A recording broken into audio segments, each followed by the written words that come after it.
Oi, pessoal, boa noite, boa noite. E é só eu resolver fazer live em casa que os meus cachorros começam a se manifestar. Uma ronca embaixo da mesa, o outro late do outro lado da sala. É uma coisa de louco. É uma coisa de louco. É o que acontece da gente estar trabalhando em casa. Oi, Shirley Gomes, boa noite, tudo bom? Vamos fazendo uma horinha, esperando o pessoal entrar, enquanto a Rosana vem chegando. A gente vai ter uma live bem especial hoje. Bem especial.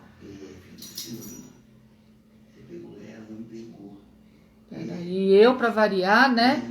Me atrapalhando com as coisas. Nossa, quanta gente já chegou. A gente vai ter uma live bem especial hoje com uma pessoa que eu ainda não conheço pessoalmente, mas ela é muito bem falada por aí, né? Ela não tá em boca de Matildes, não. Ela tá em boca de gente muito boa. E vai ser um prazer muito grande de conversar com ela hoje. Eu não sei se vocês sabem, a gente está, como instituto, ampliando o nosso escopo e a gente está começando a estudar o acolhimento das mães das pessoas com autismo. Assim que a Rosana... Oh, já está aqui? Estou esperando a Rô entrar. Aí eu me apresento, apresento a Rosana, apresento todo mundo. Cadê? Oi, Rô, boa noite. Já tô íntima, tá? Você percebeu?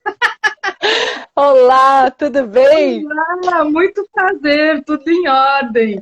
Deixa eu Deixa eu me começar aqui. acertar aqui, que eu nunca fiz live desse espaço, então tá meio estranho aqui o espaço para mim. Ah, mas vai ser muito legal, você vai ver. Eu tô bem ansiosa pela nossa conversa.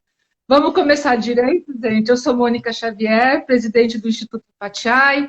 A gente trabalha acolhendo mães e famílias que recebem a notícia da deficiência dos seus filhos. A gente está vivendo um período meio diferente, de pandemia, de distanciamento social, então muitos dos nossos projetos estão um pouquinho parados, mas a gente vai retomar assim que puder. A gente está fazendo a campanha de alimentos, sábado vai ser um dia bom de arrecadação, se você puder, passa lá pelo Espaço Rede T21, a gente vai estar arrecadando por sistema drive-thru e eu te dou um abraço de longe, porque a gente não pode chegar muito É, perto ainda. Né? Estamos nos preparando para o Bazar de Dia das Mães, que vai acontecer nos dias 24 e 25 de abril, e a gente está fazendo de tudo para ser um bazar de autor. A gente vai ter peças únicas e exclusivas, então aquilo que você quiser do nosso bazar, só você vai ter. E a gente está fazendo uma capacitação que vai acontecer em maio, para uma equipe de mães da Zona Norte que vão começar o nosso projeto piloto na maternidade Nova Cachoeirinha. Eu estou muito ansiosa e muito feliz com esse projeto novo que está começando. E hoje a gente está aqui com uma pessoa muito especial, que é a Rosana Ponomarenko. Eu treinei bastante para é, não falar esse nome. todo A mundo fica Rosana, treinando sobre o nome. né? A Rosana é uma pessoa muito especial, é uma pessoa que eu tenho acompanhado de longe, meio stalker por aí, e ela tem uma história de vida muito bonita e ela tem muita coisa para ensinar para a gente. Eu queria que você se É, apresentasse, Rosana, por favor. bom, meu nome é Rosana, eu tenho 49 anos, sou mãe de um moço com autismo, que está com 25 agora. Eu sou publicitária, tradutora. Fiquei muitos anos da minha vida me dedicando totalmente ao desenvolvimento do meu filho. E aí, quando ele começou a ficar mais independente, depois dos 18 anos, eu tive que olhar para mim e falar: e agora? O que eu vou fazer, né? E aí, assim, eu entendi que eu não terminei minha história com autismo, que ele depende menos de mim, ainda depende, claro, mas que eu tinha muito para dar ainda, porque eu fiz inclusão numa época que a inclusão não era lei, então eu tive que aprender algumas coisas assim, aos trancos e barrancos. Cometi muitos erros, né, nessa jornada, muitos acertos também, e aí eu hoje, já faz alguns anos, né, que eu faço isso, esse acolhimento de mães, e para dizer algumas coisas que a gente, alguns caminhos que falam, olha, cuidado aqui, cuidado ali, né, porque a gente quando você recebe esse diagnóstico, você fica perdido, né? Você fica assim, bom, já tô falando, né? Já posso falar isso? Já estamos falando. Só um pouquinho, então. Eu É. assisti uma live hoje que você fez há um tempinho com o Marcelo da Consolidar, e eu Ah, gostei de uma parte que o Marcelo te perguntou quem é a Rosana que ninguém vê? E você eu gostou? adorei a sua resposta. Eu queria que você Tá, respondesse então, para. tá Vamos bom, eu vou começar por aí repetir. você vai ver por Vamos, onde eu vou querer entrar. tá bom, então vamos começar por aí. A Rosana que ninguém vê é uma Rosana que reza muito, que faz muita oração. Então, assim, eu começo o meu dia mesmo agradecendo a Deus que eu tô viva, que os meus filhos estão com saúde, que a minha família tá bem, né? E aí antes de fazer a oração, eu coloco uma intenção na minha oração, sempre, né? E normalmente eu peço para o Criador me ajudar a aumentar o meu recipiente de amor ao próximo e de gentileza, né? E aí eu faço uma oração de conexão com o Criador, eu faço uma oração de cura, e aí onde eu peço cura para todas as pessoas que estão na minha lista, tem uma lista grande agora, né, com Covid, e depois eu faço uma oração de sustento, porque saúde e sustento é o que é a base, né, para a gente poder seguir na vida, né, é o principal, Uhum. eu acho, assim. Eu também Então, acho. é a Rosana que ninguém vê, né, é a Rosana que faz muita oração. E é engraçado porque à medida que as pessoas vão descobrindo, né, eu tenho um grupo de oração de cura tal, e aí de vira e mexe eu recebo umas mensagens, olha, dá para você rezar pela minha mãe? Olha, dá para você? E eu falo, dá, manda aqui, que eu coloco na minha lista, e eu falo o nome das pessoas mesmo todos os dias. Quando eu peço por Uhum. cura, eu falo o nome da pessoa. É assim E que eu quando começo o essa dia. sua. Você começa o dia, e é o melhor jeito de começar o dia, né? Para a gente começar o dia com Sim, sabedoria, inclusive, né? O quanto essa sim, sua sem dúvida. religiosidade te ajudou quando você recebeu a notícia do autismo do seu filho? Ou essa religiosidade você Então, desenvolveu depois da notícia do autismo? Como foi essa questão para você? na realidade, eu não me considero uma pessoa religiosa, né? Não, eu não estou falando em Eu religião, sou, estou falando da é, conexão com o a, eterno e com o a Criador. então, quando eu era muito jovem, eu não tinha muito isso. Isso foi uma coisa que foi aparecendo em mim. Eu sempre quis me conectar assim, eu sempre fui de conversar com Deus, de me conectar com o divino, né? Mas eu nunca, não era uma coisa tão forte assim como nos últimos anos, mas é uma coisa dos últimos anos mesmo, não é uma coisa da minha juventude. Na minha juventude eu não era. Na época, por exemplo, que eu recebi o diagnóstico do meu filho, estamos falando 25 anos atrás, isso não fazia parte da minha vida, é uma coisa que foi aparecendo. E é engraçado que foi aparecendo à medida que eu fui me dando conta do quantos milagres eu tive na minha vida, do quanta gente boa apareceu na minha vida, do quanto assim, é uma coisa muito dos últimos anos de olhar para trás e falar, gente, olha, isso foi incrível. Essa pessoa ter aparecido naquele momento, eu ter me livrado daquela pessoa, daquele profissional, gente, isso foi uma bênção na minha vida e na vida do meu filho. Então foi uma coisa muito dos últimos anos de eu me dar conta, assim, de eu olhar para trás e falar assim, nossa, obrigado, Criador, né? Às vezes a gente passa por determinadas coisas que você fala que aquilo, você acha que aquilo é horrível na sua vida. E de repente você percebe que não foi, que foi um Uhum. livramento. Que É você se verdade. livra de algumas situações que você fala, não. Eu me lembro que várias coisas assim que acontecem. De repente você encontra um profissional tal, e daí não dá certo, você fica chateado, você fala, puxa vida, né? Eu queria tanto aquela. E de repente foi melhor, porque você encontrou um outro que foi mais assertivo, né? E Uhum. a verdade é que a gente é muito limitado, a gente não consegue enxergar o todo, né? A gente enxerga de um ponto de vista muito limitado, né? O nosso corpo físico limita a gente, né? Então, às vezes a gente não tem capacidade de compreensão que uma coisa sai do seu caminho ou entra no seu caminho e é para um bem maior, né? Então, mas é uma coisa dos últimos anos. Parece que a gente vai encontrando maturidade, e conforme a gente vai ficando mais maduro, a gente começa a prestar atenção em outras coisas, né? Eu acho que a gratidão, né? Eu acho que a gratidão entrou na minha vida nos últimos anos, assim, de me sentir.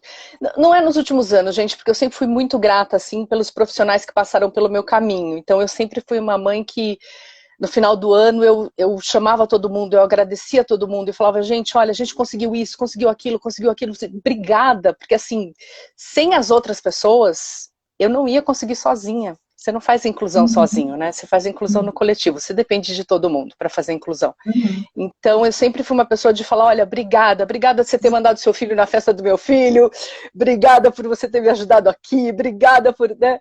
Então, a gratidão vai te abrindo, acho que essa conexão com Deus, sabe?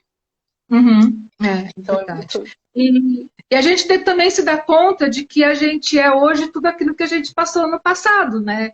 Então foi aquilo que nos transformou na pessoa que a gente é. Né? Acho que também vem essa questão da gratidão e do reconhecimento, né? De que as coisas, de uma maneira ou de outra, mesmo que a gente não entenda, tudo caminha para o nosso bem, né? E a gente às vezes tem dificuldade de entender isso. Como foi para você? Você tem 2 filhos. É só fazer live em casa que os meus cachorros ficam desesperados. O cachorro late, é verdade. Você tem o seu filho de 25 anos, o Eric, que não gosta que chamem ele de Eric. E você tem uma filha. Qual a idade da sua filha? A minha filha tem 26. E hoje ela mora no Paraná. E, gente, eu cometi muitos erros. Isso é uma coisa que eu falo para as mães que eu acabo encontrando, né, no meu caminho, com essa coisa de quando você tem um filho especial, toda a sua atenção, todo o seu amor, todo o seu reforço vai muito para o filho especial. E parece que o filho neurotípico, parece que ele não faz mais que obrigação, né, de tirar nota boa, de fazer as coisas, então você deixa muito de reforçar aquele filho, você deixa de olhar para aquele filho, porque o teu foco está tão no filho especial. E assim, na adolescência da minha filha foi bem difícil. Então, eu acho que eu enfrentei desafios mais pesados com a minha filha na adolescência do que com o meu filho. Né? Com uma depressão, com não se sentir valorizada. E foi um erro meu. Hoje eu olho para trás, né, e eu consigo olhar e ver com clareza que eu poderia ter sido uma mãe muito melhor. Mas eu não conseguia separar as coisas. Eu fui uma mãe muito jovem, o meu foco era total o desenvolvimento dele, então acabei que eu não olhei para aquele outro filho com o olhar que eu tinha que ter olhado. Né? Então, quando eu falo com as mães hoje, eu falo, olha, separa um espaço para o outro filho, para você ficar só com aquele filho, para você dar atenção só para aquele filho. Não deixa de reforçar aquele filho nunca, das coisas boas que ele faz, né? Ele não faz por obrigação, a gente tem que reforçar, né? Tem que falar que foi legal. Então, foi um aprendizado muito duro para mim, porque quando a gente chegou na adolescência e passou por uma depressão muito grande, foi muito triste eu olhar para mim e falar, puxa, eu não fui uma boa mãe para minha filha, eu poderia ter sido bem melhor, né? Então esse aprendizado é duro, me dói, mas é verdade. E eu preciso dizer para outras mulheres, para essas mulheres não cometerem o mesmo erro, né? Para quem tem mais de um filho, a gente tem mesmo esse foco maior no filho especial, mas a gente precisa olhar para o outro filho e dar todo o suporte, às vezes um suporte até maior, né? Porque todo outro recebe a outra atenção, né? Tem todos os profissionais que acompanham, tem um monte de coisa e o outro fica ali meio de canto. Então a gente precisa olhar para esse outro filho. Hoje, graças a Deus, recuperei, né, essa relação com ela. Então hoje, assim, a gente tem uma relação muito boa, nós somos muito amigas, eu reforço ela muito, porque ela é incrível mesmo, ela é extremamente criativa, ela faz coisas incríveis. E hoje, graças a Deus, ela está bem feliz. Foi ainda bem que eu tive a oportunidade de recuperar isso, de salvar essa relação. São os amanheceres novos que a gente tem, né? Sempre as oportunidades de recomeçar, né? Eu te confesso que eu fiz um pouco isso também. Eu tive um filho que passou por uma depressão muito profunda por vários anos e ele teve toda a atenção. Eu esqueci muitos outros 2, né? Porque os outros 2 se garantiam, né? Quando eu me dei conta, né? Eu percebi 2 meninos extremamente feridos, né? Porque a gente realmente a gente olha muito para aquele que está precisando, né? Então eu também falo a mesma coisa para as mães, né? Essa história de que a gente ama todo mundo igual, mas naquele momento aquele que precisa a gente ama um pouco mais. a gente precisa tomar muito cuidado com esse discurso, Muito, né? muito, Porque senão muito. a gente, naquele momento, faz uma besteira muito grande, né? Uma besteira Sim. muito grande. E aí o filho que ficou mais em risco foi o outro, né? Foi o outro, né? Foi o outro, né? E teve essa questão de afastamentos, da gente não se reconhecer um no outro, porque a gente vai se afastando. Eles vão Sim. se afastando da gente, porque a gente não reflete, né? A gente está tão pensando na mesma coisa que num só que a gente não reflete nos outros dois também. Eu te entendo, né? E uma coisa que, assim, me ajudou muito nesse período foi agora, né? Pensando essas coisas que naquele momento a gente fez o melhor que a gente podia, a gente não podia fazer de outros, né? Então, de certa forma, a gente não é que a gente justifica, mas a gente explica e a gente se perdoa, porque a gente que tem que se perdoar, na verdade. Sim, né? sim. Não, sim, e sempre, eu acho que sempre dá para resgatar. Não existe essa de não poder voltar atrás, não, sempre dá para resgatar. Então, aí você vai ter que fazer um movimento e um esforço, e ok, vamos resgatar, né? Vamos resgatar. Roseli, você está aí? Roseli, estou morrendo de saudade. A Roseli, claro, é uma moça com autismo que eu conheci, que frequentou um grupo de mães. Rô, eu vou querer fazer uma live com você também, hein? Depois eu falo com você. Rosana, quantos anos tinha o Eric quando você teve o diagnóstico de autismo dele? Então, foi com 2 anos e pouco, foi bem cedo. Na realidade, a minha mãe que percebeu, ela vinha na minha casa uma vez por ano, no Natal, né? Minha mãe mora no Sul, e aí ela veio e falou pra mim assim, eu acho que seu filho é surdo. Olha, presta atenção, você bate palma, ele não olha, você chama, ele não atende. Eu tô achando que ele não ouve bem. E aí gente, fiquei com raiva, fiquei nervosa, queria que ela fosse embora, sabe assim? Já falei, estragou meu Natal, meu Ano Novo, tal. Mas aí você fica com um elefante branco, né? Atrás da orelha, assim, e fala, meu Deus, né? Voltei para São Paulo, porque daí tudo ficou mexido, né? Voltei para São Paulo e daí baixei no pediatra. Falei, doutor Joaquim, olha, eu tô achando que meu filho é surdo, tá? Olha, a gente bate, falei as mesmas coisas, né?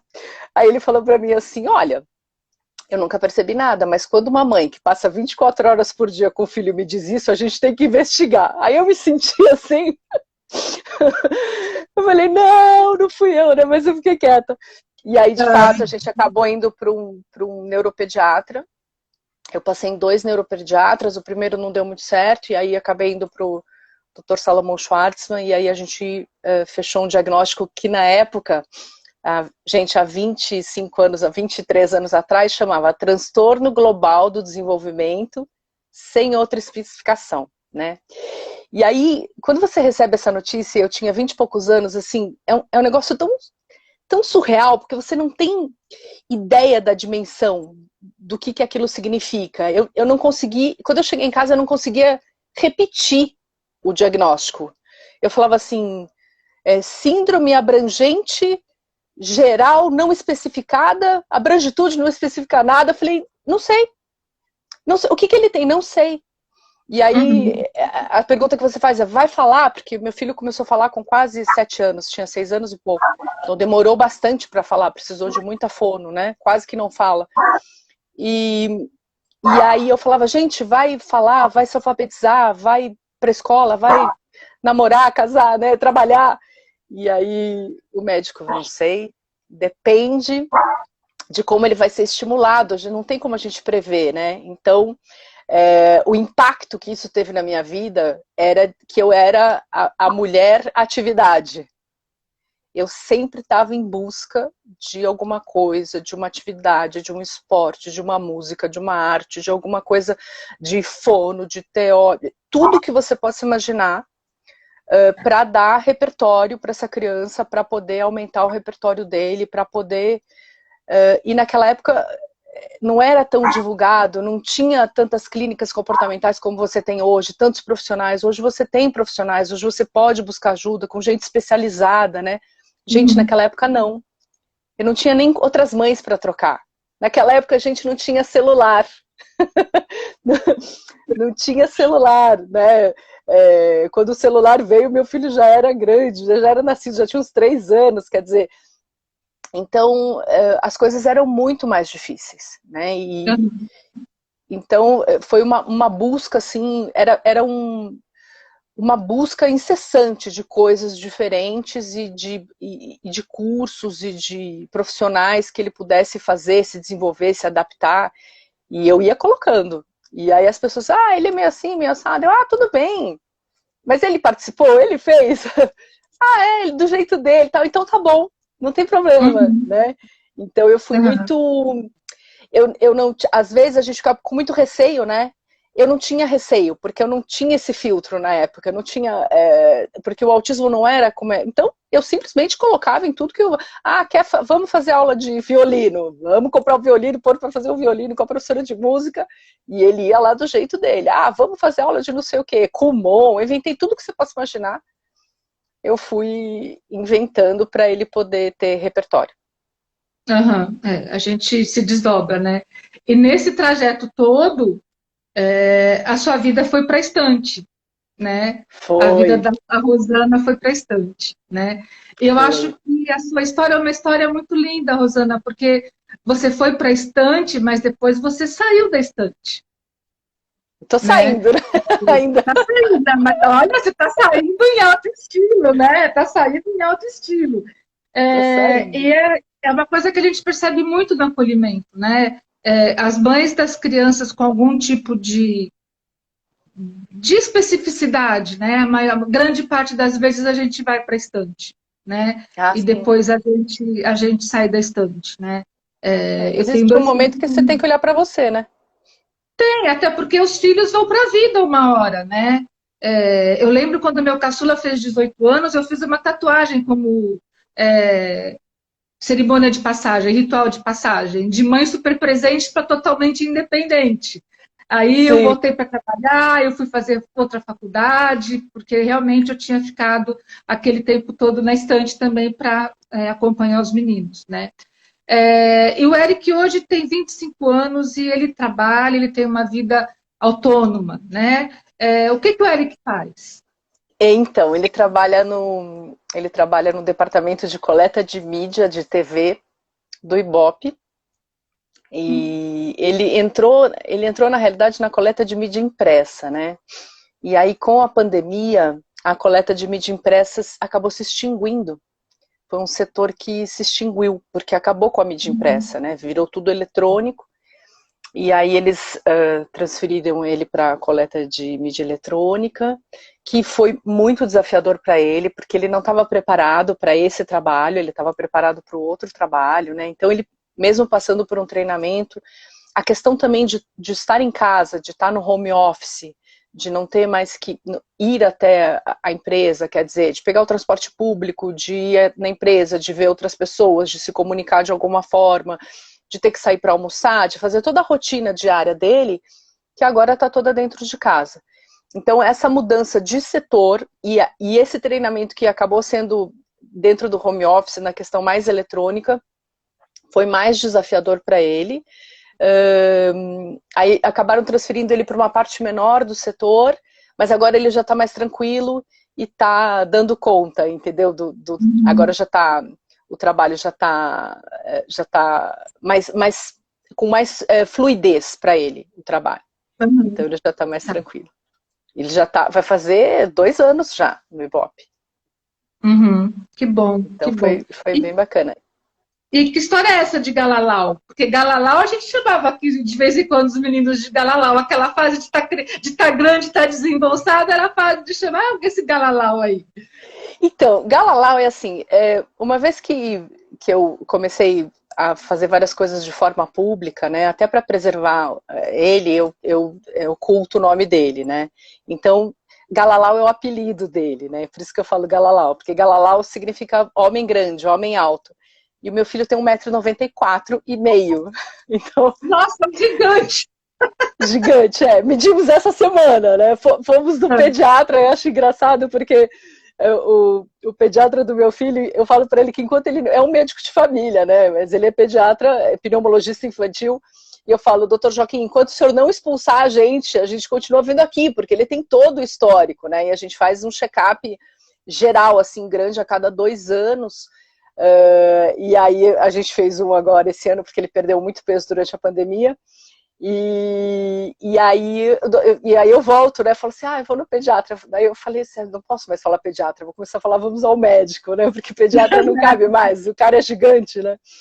E aí a gente sempre volta no Dr. Joaquim, que tem todo o histórico e é um médico incrível.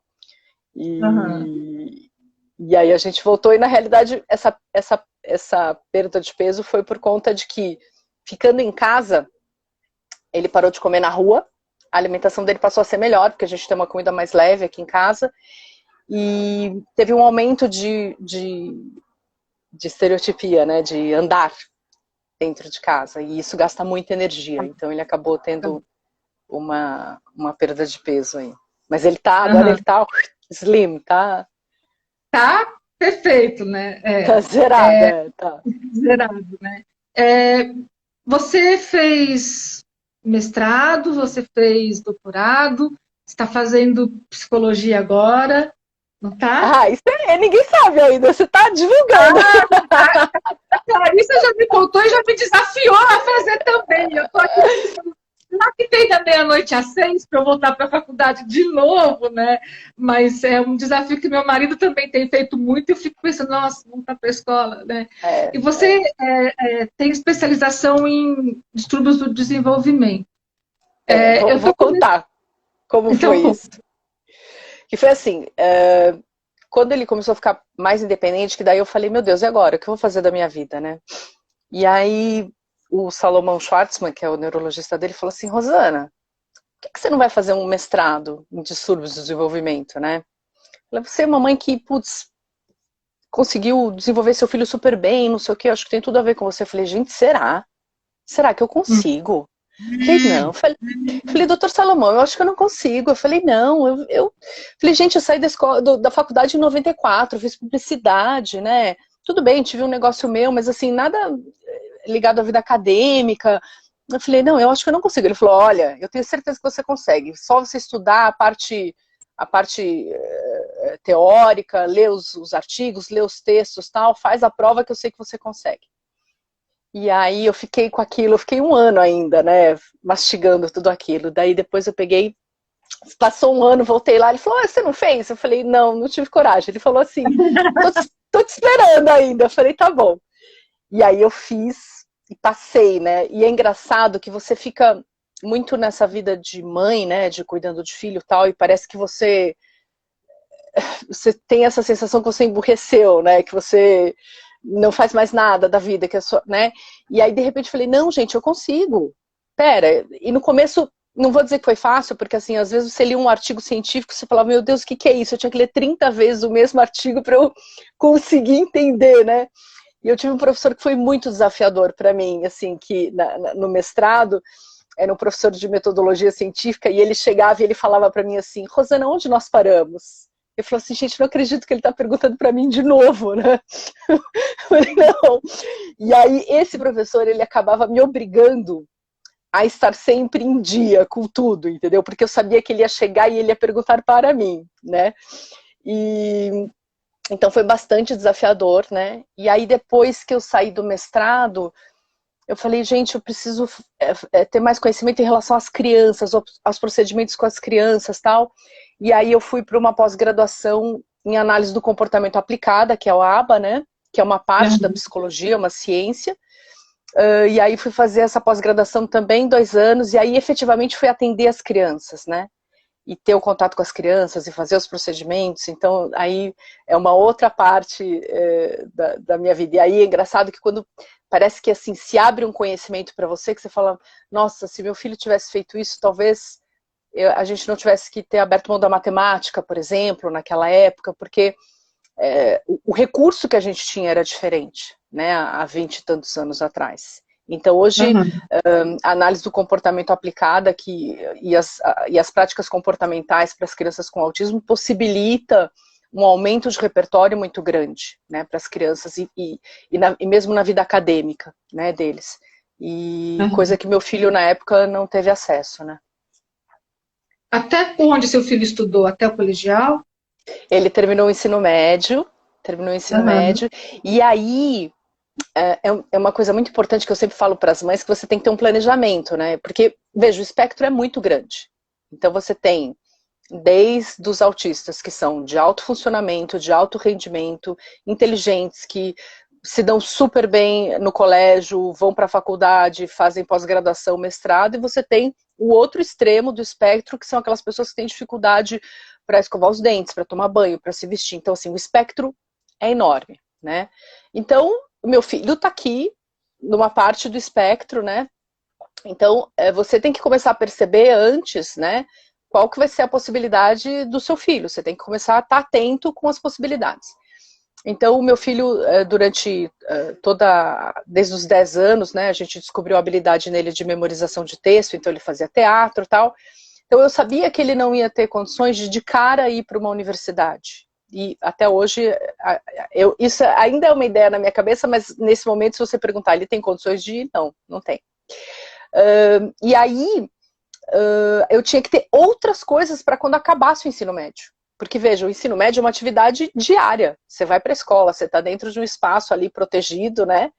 E aí, ia acabar o ensino médio, eu falei, e aí, agora? Então, já, quando ele estava no segundo ano, eu já comecei a pensar o que a gente vai fazer, né? Então, aí, ele fazia um curso de teatro amador, né? Que ele fez desde os 10 anos. E aí, a gente conversou para fazer um curso de teatro técnico, profissionalizante, né? Que daí era também durante um ano, era todos os dias ele tinha aula de teatro. E aí foi uma experiência assim mágica, porque primeiro a primeira vez que ele foi era a primeira vez que ele estava indo para um ambiente não protegido, porque a escola é um ambiente protegido. Né? Os professores conhecem, os colegas conhecem, as famílias conhecem, está lá normalmente há muitos anos. Tal. Então, um curso técnico, você está indo para um lugar diferente, onde você tem pessoas de todas as faixas etárias, as mais diferentes pessoas, de todos os tipos, tudo que você possa imaginar de variedade, vão estar lá fazendo um curso de teatro. Né? Então, uma das primeiras coisas que a gente fez, que foi um treino que a gente fez em casa, né, era como ele iria se apresentar para essas pessoas. E uma das coisas que eu falei para ele, eu falei assim, olha, quando no primeiro dia de aula, todo mundo vai se apresentar e vai falar um pouco de si.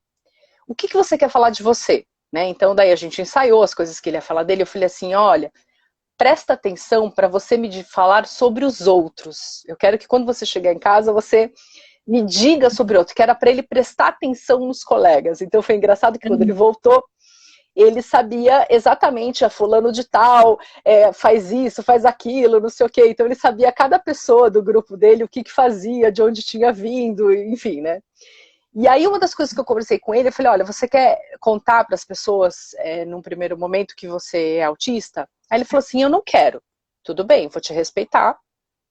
Ele tem o direito de escolher.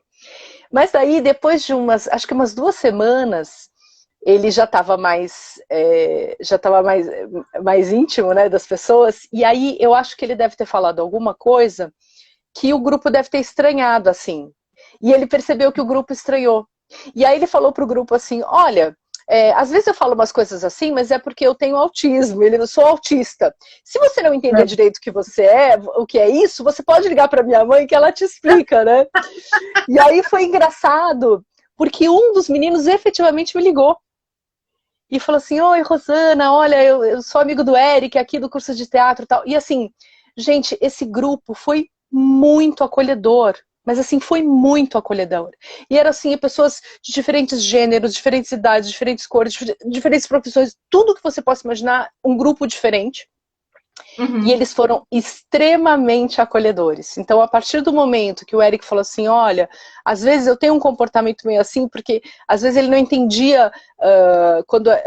Ele entende muito no concreto, então às vezes é difícil entender uma ironia, é difícil entender um sentido figurado, né? Então ele tinha essa dificuldade, e aí no momento que ele se sentiu seguro, que ele compartilhou com o grupo, né? E aí ele não sabia direito explicar, ele falou, olha, se você tiver dúvida, se liga para minha mãe que ela te explica, né?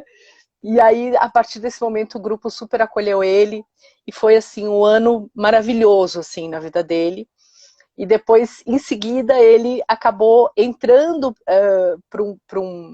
um grupo de teatro profissional mesmo, e eles ficaram 2 anos em cartaz com Os Miseráveis. Então foi bem especial mesmo para ele. E eu me dói ainda hoje ele ter largado o teatro, mas foi uma escolha dele.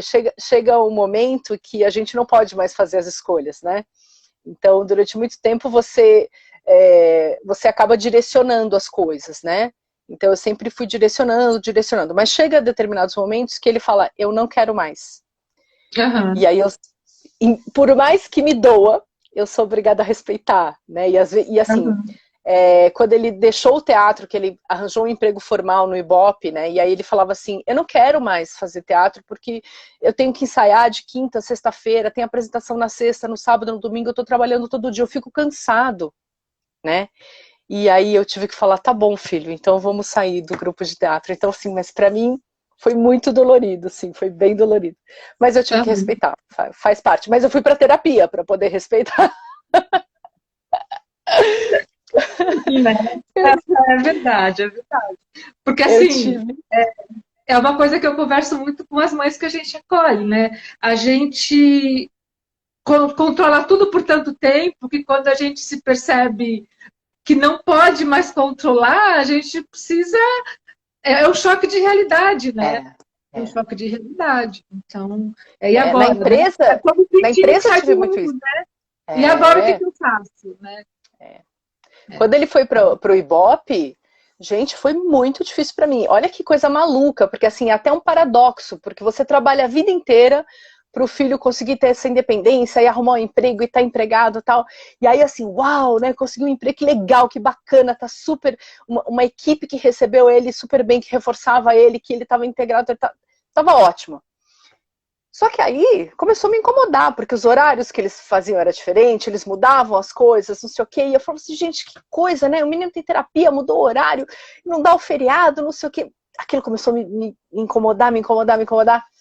E aí a psicóloga dele falou pra mim assim, então, Rosana, sabe o que é? É que não é mais você que manda agora, não é mais você que decide. Ele está sujeito às mesmas regras de todos os colaboradores. E foi para isso que você trabalhou a vida inteira.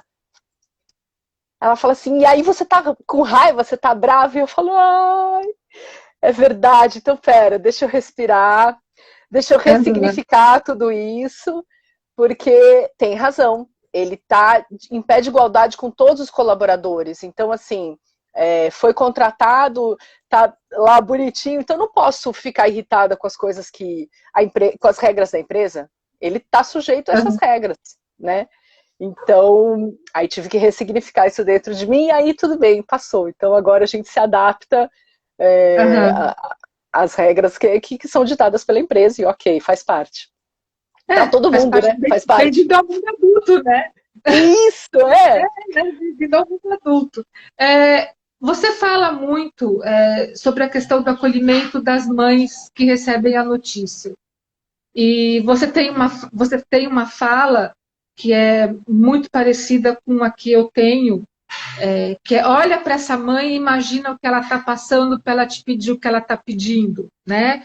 Que foi a sua conversa lá numa UBS, né? Quando eu trabalhando com a síndrome de Down especificamente, a gente percebe que tem 2 lados, né, da deficiência, o lado das pessoas que têm um certo poder aquisitivo e que têm mais facilidade de ter acesso e de ter tratamentos e de ter outras questões. E a gente tem as famílias em situação de vulnerabilidade social que não têm acesso a quase nada, né? Como é esse outro lado da mãe do autista, da vulnerabilidade social? É muito difícil, gente. É muito difícil, porque a gente no SUS ainda não dá conta, né, do tratamento dessas crianças, né? Então, essas mães, elas sabem que existe intervenção que vai desenvolver o filho delas, né? Mas elas estão aí buscando recursos, buscando ONGs, buscando lugares, e aí depende de onde a pessoa está localizada, né, para ver que tipo de acesso ela tem.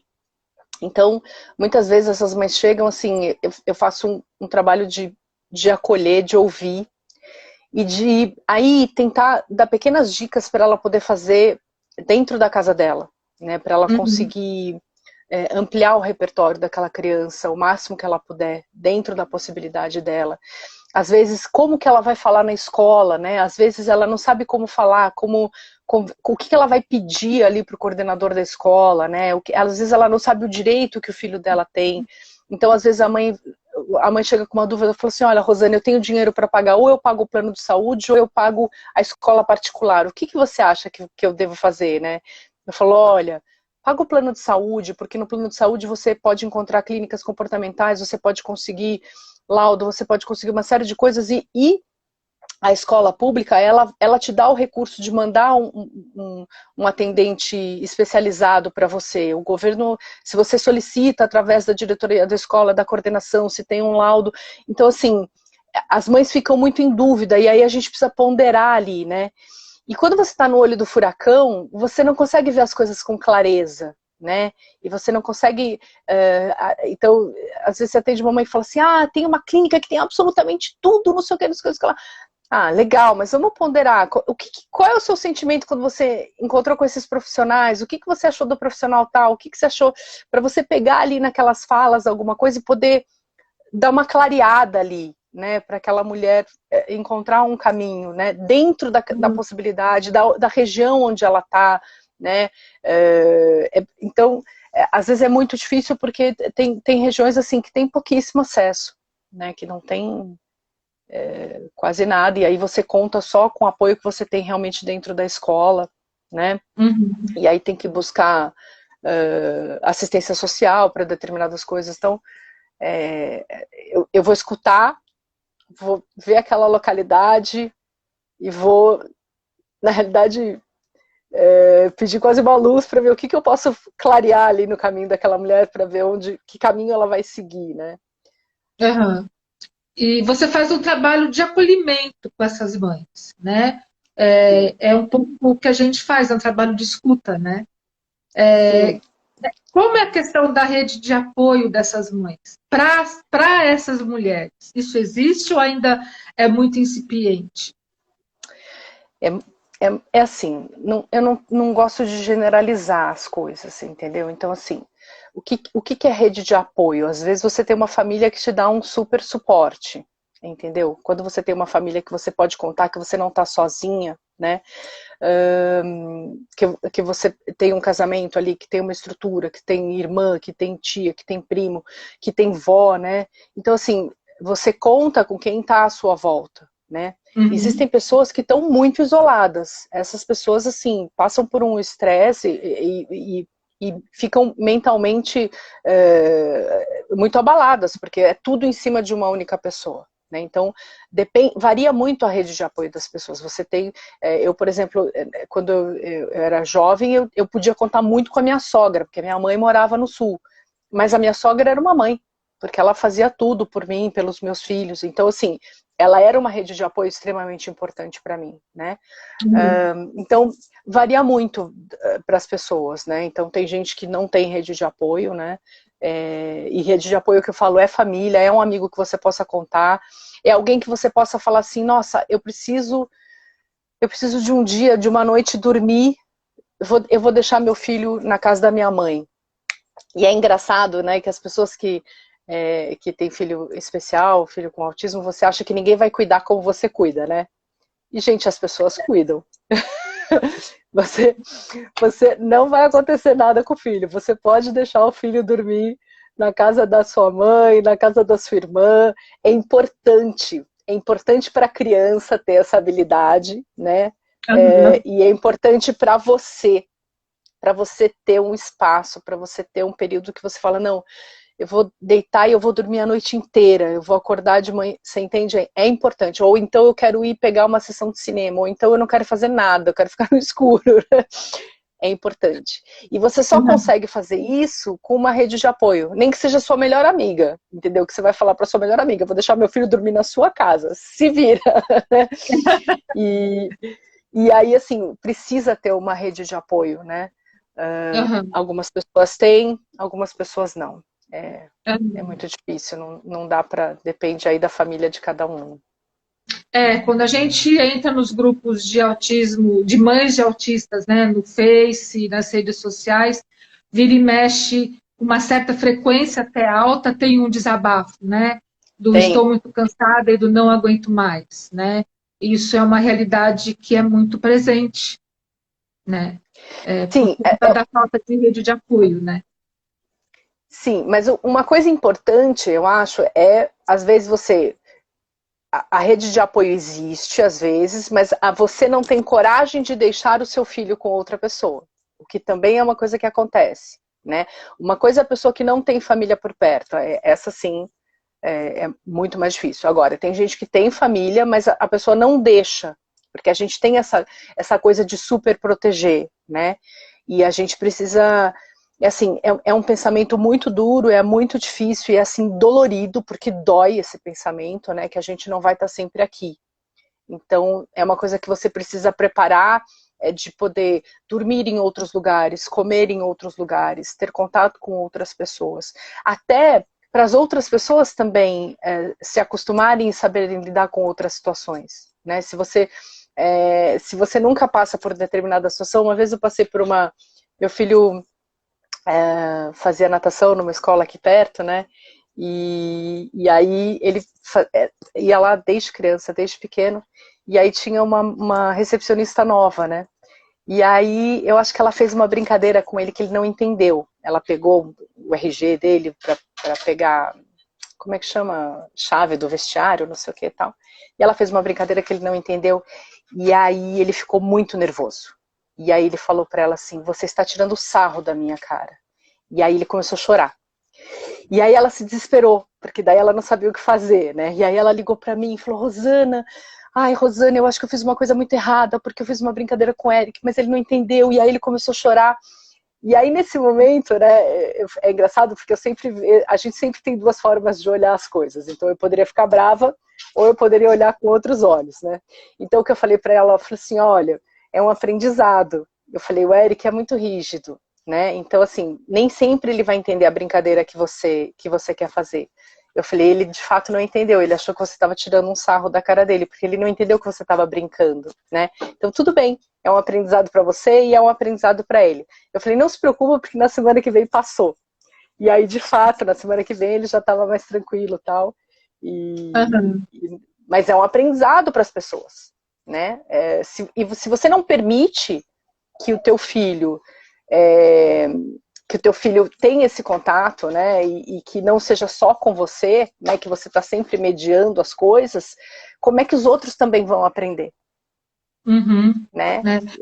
Se você não permite essa interação, né, porque você está sempre ali mediando de alguma forma, né, você está sempre de alguma forma dando conta ali, né, para não acontecer nada, para mediar as pessoas, você não permite que esse filho tenha esse aprendizado com os outros e que os outros tenham esse aprendizado com ele. Olha que interessante o que você falou, né? Permitir que outros tenham um aprendizado, né? É muito legal essa fala sua, porque muitas pessoas acham que todo mundo tem obrigação de saber o que fazer, Não tem. né? E são aquelas mães que a gente às vezes vê que vão para os lugares com os dois pés na porta, como se as pessoas tivessem a obrigação de conhecer, né? E é uma questão extremamente amorosa você se colocar assim, de que o outro também está aprendendo enquanto eu estou aprendendo. Isso é até humilde, né? Sem que a gente tenha aquela presunção de sou eu que sei tudo e você tem a obrigação de saber. Como é que é isso no mundo da mãe da pessoa com autismo? A gente tem aquelas que vão sempre com os dois pés na porta e a gente vai ter aquelas que vão por um outro caminho. Qual caminho? Eu até sei a resposta, mas qual caminho é mais fácil? Então, é assim, eu acho que o caminho mais fácil, eu sempre falo que é você se despir e falar com o outro de coração aberto. Gente, nem sempre a gente consegue fazer isso. É aquilo que eu falo que eu não sou um cupcake, né? Eu sempre falo que eu já tomei os dois lados. Eu já fiquei brava, já fiquei com raiva, já briguei. Mas hoje em dia, e hoje eu falo que hoje é mais fácil, porque hoje meu filho é adulto, eu tô vendo que ele tá empregado, trabalhando, ele tem autonomia para uma série de coisas, então é muito mais fácil hoje eu conseguir administrar essa situação do que quando meu filho era menor e tinha uma série de questões e tal. Então, à medida que o tempo vai passando, você vai administrando de uma forma mais fácil. Mas eu acho que as pessoas não têm obrigação de saber. Não têm. E muitas vezes elas, de fato, não sabem. É engraçado, porque a gente vive essa vida dos grupos, né? E dos grupos de mãe, dos grupos do Facebook. Quando você sai desse mundo, as pessoas que têm um filho com algum tipo de deficiência, elas já estão sensíveis. As pessoas que trabalham, elas estão sensíveis. As pessoas que têm um amigo, que tem a amiga que tem um filho com alguma questão, ela já está sensível. Porque ela já faz parte desse mundo. De alguma forma ela foi sensibilizada. Só que o resto das pessoas não.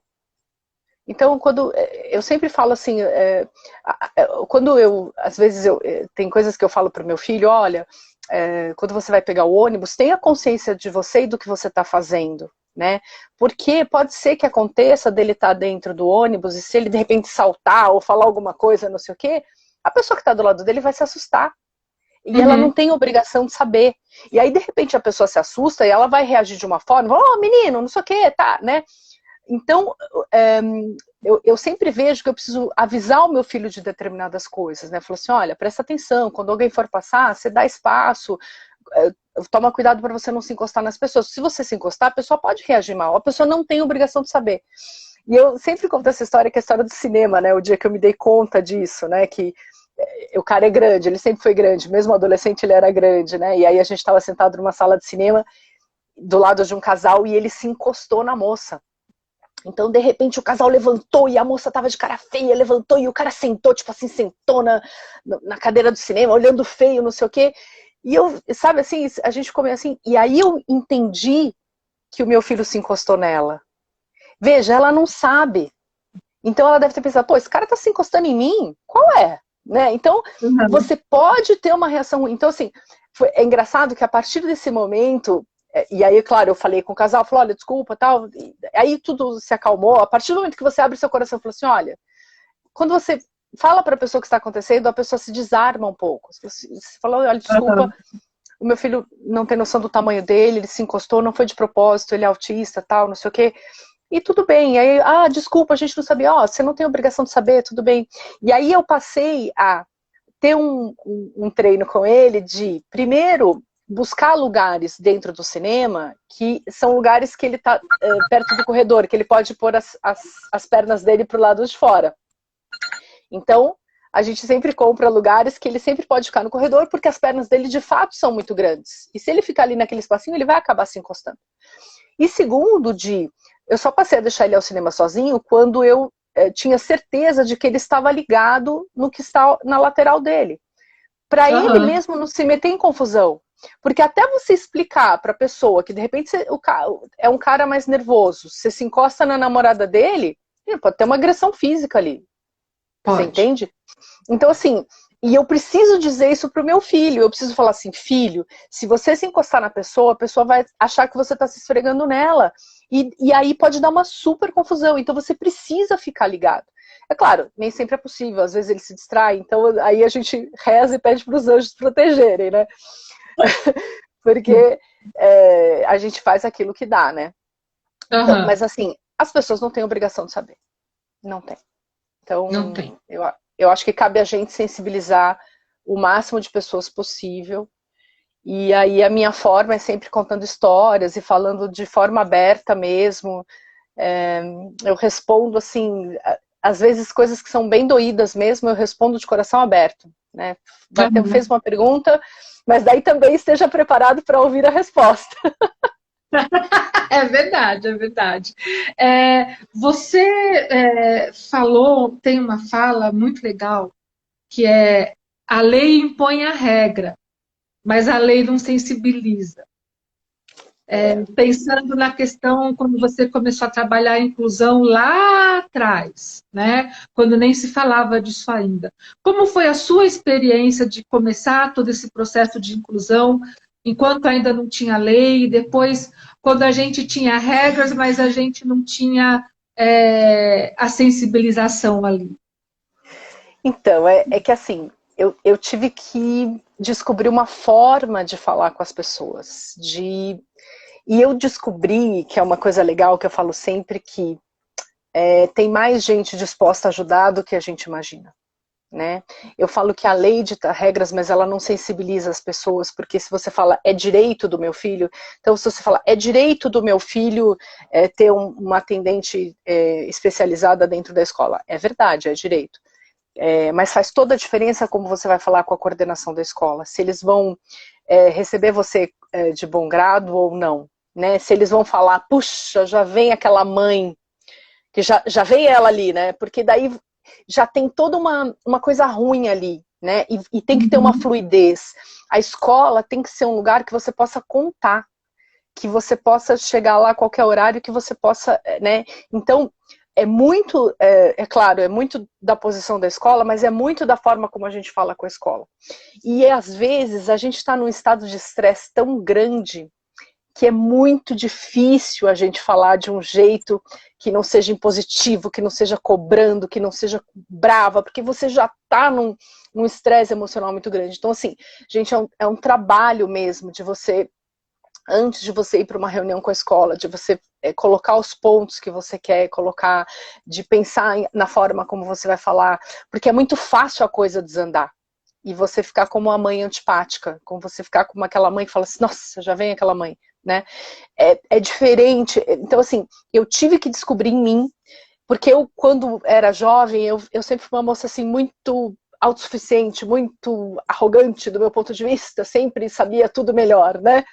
Aí eu tive que descobrir que eu não sabia nada, que eu precisava de muita ajuda, que eu precisava das outras pessoas, e que com essa postura de vida eu não ia muito longe, né? E aí eu tinha uma pessoa que dependia de mim, dependia da minha postura. Então, gente, foi um aprendizado grande, não foi um aprendizado fácil, né? Mas eu acabei me reinventando, e aí eu sempre prefiro ir por esse outro lado, né? Pelo lado de sensibilizar as pessoas de alguma forma e pelo lado de pedir ajuda. Muitas vezes eu sei que é direito do meu filho determinadas coisas, e hoje os direitos são bem claros. Mas faz toda a diferença quando eu falo assim, no que você pode me ajudar nessa situação, né? Me ajuda aqui, eu tô precisando de ajuda, o que você pode fazer para me ajudar, né? Do que quando você fala assim, é direito do meu filho, você tem que fazer. Né? É claro que tem momentos, gente, que a gente acaba indo para esse lado. Eu falo que muitas vezes eu me pergunto, eu acho que quando as escolas rejeitam as crianças, e acontece, gente, acontece muito, não acontece pouco, né?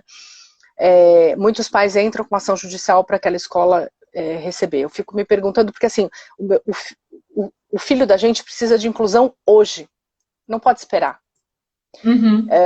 Uma escola que você está obrigando a receber o seu filho, eu acho que a gente tem que entrar assim com questões de indenização, mas você tem que se perguntar, você realmente quer pôr teu filho naquela escola? Eu concordo com você, eu penso muito nisso. Será que ele Eu não serve sei. ali? Você Né? entende? Ele Porque vai assim, ser é como que feliz ali? exato. Então, assim, porque tem que ser uma parceria, né? É uma parceria, é uma via de duas mãos com a escola, né? Então, eu acho que a gente não pode deixar passar incólume, porque aquela escola vai acabar nunca se adequando. E ela vai acabar sempre tendo aquela postura. Então, eu acho que sim, você tem que pedir uma indenização, você tem que ir para uma via judicial, mas não sei se você tem que colocar o seu filho naquele lugar. Né? Então, eu não sei. Eu pergunto para as mães qual que é a sua prioridade, o que você quer? Né? Você quer brigar com a escola ou você quer incluir o seu filho? Né? Porque são coisas diferentes. Então, se você quer incluir o seu filho, vamos buscar um lugar mais acolhedor.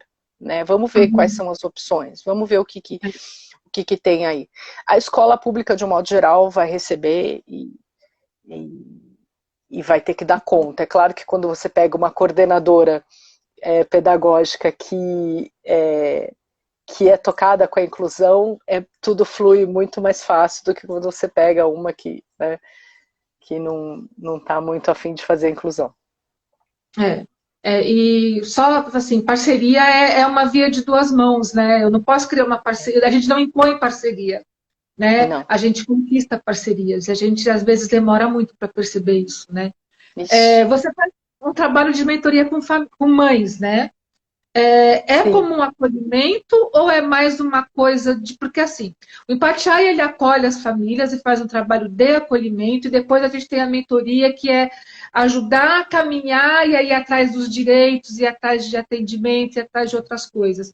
É mais ou menos isso que você faz com as mães de autismo também? Na realidade, assim, é uma coisa que não tem uma frequência, porque assim, depende muito da situação que as mães, né? Então, Tá? às vezes. Tá me ouvindo? Tô te ouvindo. Tá vendo? Não Então, tem uma assim, frequência. não, depende da situação que aquela mãe tá vivendo. Então ela fala, Rosana, aconteceu isso, isso, isso, isso. Nossa, então, às vezes ela só precisa de um acolhimento, às vezes ela precisa de alguém que escute ela, às vezes ela precisa falar assim, olha, calma, não é o fim do mundo, né? Calma, existe uma solução, né? Vamos procurar qual é a melhor solução, vamos olhar por aqui, vamos olhar por ali. Então, às vezes é só para desanuviar, entendeu? E às Uhum. vezes é uma orientação mais na busca de qual profissional, de qual curso, porque Uhum. assim, algumas pessoas, quando você tem uma limitação de recursos, né?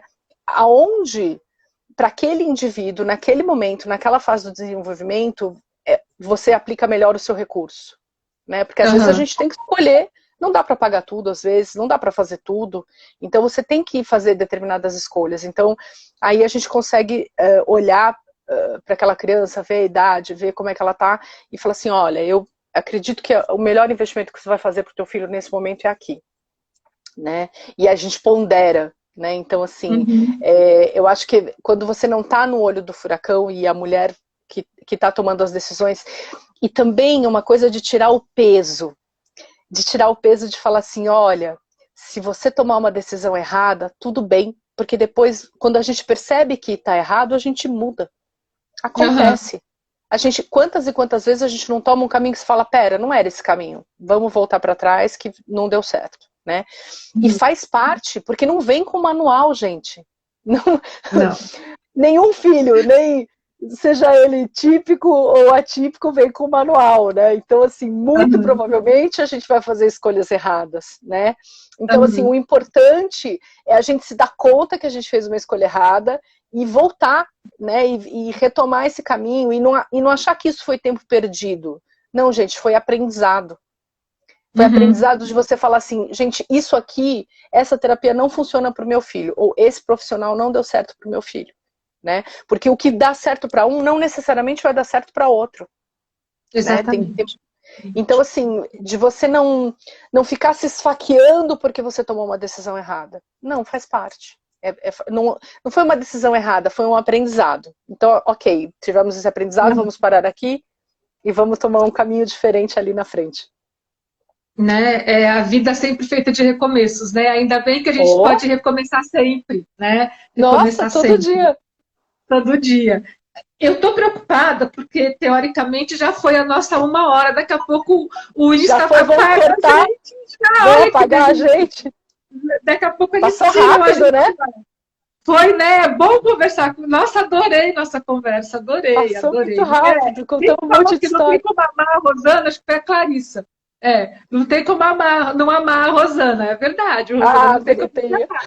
Né? Assim, Obrigada. idas e vindas, acertos e desapertos, erros e acertos, foi É, isso que te fez esse mulherão que é. você é hoje, né? Sim, faz É, parte, gente. faz Tudo parte, né? que Faz a parte. gente é hoje é o que a gente viveu, né? Então, assim, Exatamente. eu olho para trás e eu vejo, graças a Deus, que eu sou um ser humano melhor. Assim, eu gosto Ainda mais de bem, mim né? hoje, É. chegando nos 50, do que quando eu tinha 20, quando eu tinha 30. Eu gosto mais de mim hoje, ainda bem. Que bom, né? Que bom. É, É, sabe o que eu queria te pedir, então? Que você deixasse uma mensagem para quem está nos assistindo. O que, que a gente pode esperar do futuro? O que, que as mães das pessoas com algum tipo de deficiência intelectual, autismo, a síndrome de Down, outras questões, transtornos do desenvolvimento, o que, que elas podem esperar do futuro? O que, que elas podem fazer para que esse futuro seja um futuro esperançoso, um futuro bom? acredite, não subestime nunca. Não ache que o filho não tem condição. Fala, não, nós vamos tentar, nós vamos tentar tudo possível para determinadas coisas acontecerem. Vamos fazer treinamento, vamos por profissionais. Acredite, porque eles são capazes de mais coisas do que a gente imagina. né? Às vezes a gente tem um olhar muito super protetor, né?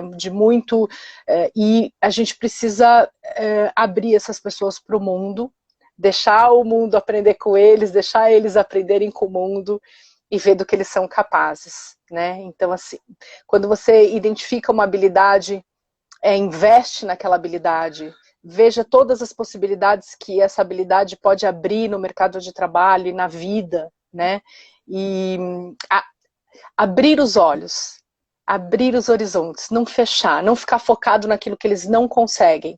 Porque eles não conseguem algumas coisas, mas eles conseguem uma série de outras coisas.